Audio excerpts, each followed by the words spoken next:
mostly kapag dumarating tayo sa punto na may problema tayo at kinakailangan natin ng mga advice, ang sasabihin sa atin ng mga taong malalapit sa atin o mga taong hinihingan natin ng advice is maging positibo lang tayo at antayin lang natin yung tamang panahon na magkaroon ng solusyon yung ating mga problema. Which is tama naman yun. Kahit naman ako kung siguro manghihingi ka sa akin ng advice, yun din ang sasabihin ko sa'yo. Dahil yun naman talaga ang kailangan na mindset ng isang tao na dumaranas ng pagsubok. Yung maging positibo ka at matuto ka magantay ng tamang panahon para masolusyonan yung mga pagsubok na dumaraan sa buhay mo. Pero ibayin natin yung sitwasyon. Bibigyan ko kayo ng isang sitwasyon. Paano kung yung mga problema na meron ka is kinakailangan ng mga agarang solusyon at hindi kayang magantay ng tamang panahon na katulad ng ina-advise sa atin ng iba. Katulad na lang ng pagbabayad mo ng mga bills mo o kaya naman yung mga gastusin mo monthly, o kaya naman yung ibibili nyo ng makakain nyo na hindi naman talaga pwedeng antayin yung tamang panahon. Ano yung solusyon sa problema natin na yun? Being positive, it's okay. Walang masama doon. At yun naman talaga ang kinakailangan natin gawin. Pero yung reality kasi ng life is not about only positive or it's not about only waiting the solution sa problema na meron ka. Kasi minsan sa buhay mo, mararanasan mo talaga yung sitwasyon na hindi mo kayang antayin yung tamang panahon para masolusyonan yung mga problema mo. Madaling maging positibo, madaling magantay ng mga solusyon para doon sa mga problema na kaya pangantayin yung tamang panahon. But life is not simple like that. Dahil minsan hindi natin naiiwasan na dumadaan talaga tayo sa isang sitwasyon na hindi na natin alam paano natin susolusyonan yung mga problema natin, lalo na kung kinakailangang bigyan agad ng solusyon at hindi pwedeng antahin yung tamang panahon. Others say, keep on praying, trust the process of our Lord. Yes, of course. Ganun naman talaga dapat ang mindset or ginagawa natin. Pero minsan kasi yung dasal, hindi naman yan, dinasal mo ngayong gabi, kinabukasan, meron ka ng solusyon sa mga problema mo. Especially kung financial yung pinag-uusapan. Pagtatrabahuan mo yan, ikaw talaga mismo yung gagawa ng paraan kung paano mo masusolusyonan yan.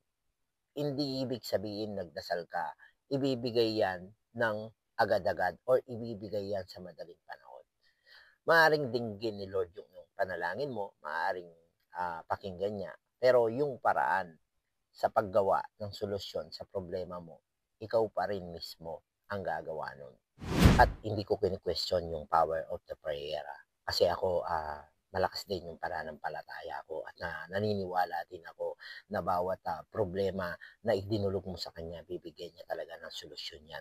Pero kasi kailangan nating harapin dito yung realidad ng buhay na hindi porke nagdasal tayo ngayon, kinabukasan, meron ng solusyon doon sa mga problema natin. Kailangan pa rin natin pagtrabahuan yun. Kailangan natin gumawa mismo ng paraan para masolusyonan yung mga problema na kinakailangan ng agarang solusyon at hindi kayang mag-antay ng tamang panahon. At sa ganung pagkakataon, doon mo masusubukan yung sarili mo kung gaano ka katatag, kung gaano ka karesponsabling tao. Dahil hindi ka papayag na hindi magkaroon ng solusyon yung problema mo at hindi ka basta susuko. Gagawa ka talaga ng iba't ibang paraan para lamang magkaroon ng solusyon yung problema na kinakailangan na masolusyonan agad-agad at hindi kayang antahin yung answer sa prayer natin. So, ano bang pinupunto natin dito? Bakit natin sinasabi ang lahat ng to? Ang pinupunto natin dito, hindi laging applicable na sasapat yung maging positibo ka o kaya magantay ka ng tamang panahon o kaya naman antayin mo yung kasagutan sa mga dasal mo. Dahil ang buhay, hindi ganon. Dahil ang buhay, dumarating talaga sa isang normal na pamilya o sa isang normal na taanan na may mga problema na hindi kayang antahin yung lahat ng yon at kailangang gawan ng agarang solusyon. So, yun lang yung point natin dito, yung realidad ng buhay. At pag naitawid na natin yon at naantay natin yung tamang panahon para sa mga solusyon natin o para sa mga sagot sa mga dasal natin. So, doon natin masasabi na tuluyan na nating nalampasan lahat ng pagsubok sa buhay natin. Ang bottom line nito is kailangan maging matatag ka.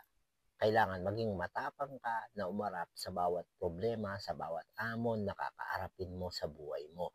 Dahil ang problema hindi yan nauubos, lalong-lalo na kung malaki yung responsibilidad mo na kinakailangan mong gampanan. At kapag mahina ka, hinding-hindi mo makakayanan ng lahat ng yan.